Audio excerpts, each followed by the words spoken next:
ये पूरी गीता आत्मा के ऊपर बोली जा रही है, और दो प्रकार की आत्माओं का ज्ञान है उसमें। एक चल आत्मा, जिसको जीवात्मा कहते हैं, जो तेरे शरीर में बैठी हुई है।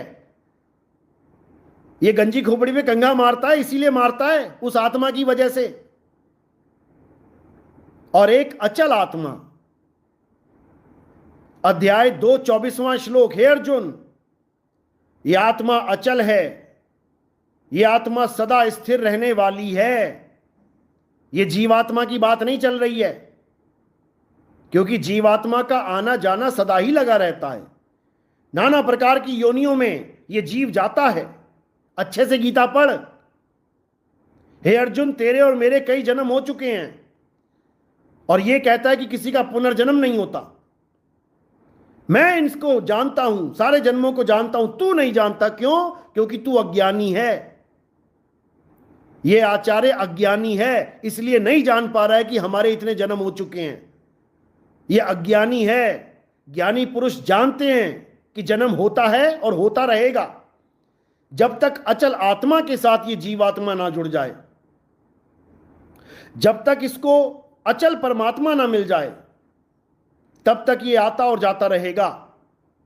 कोई रोकने वाला नहीं है। तो इस निकम्मे ने जो कबीर साहब की मुद्रा का मजाक उड़ाया है, इसको अकल परमात्मा देगा। इसको परमात्मा ही अकल देगा। अब हम लोग तो नहीं दे सकते। मैं तो दे रहा था कितने सालों से, लेकिन अकल लेके भी ना ले पाया। मैं तो ज्ञान इसको सुना रहा था कितने सालों से, लेकिन हमारे ज्ञान को इसने बेचने में लगा दिया। ऑनलाइन 200 100 रुपए में, और ऑफर भी देता था बीच बीच में।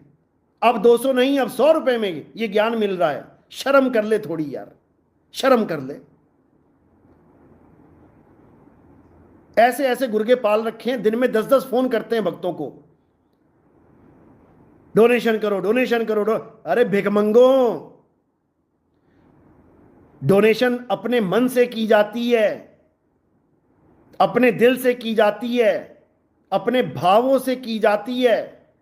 यह मंगतों की तरह मांगने से नहीं की जाती।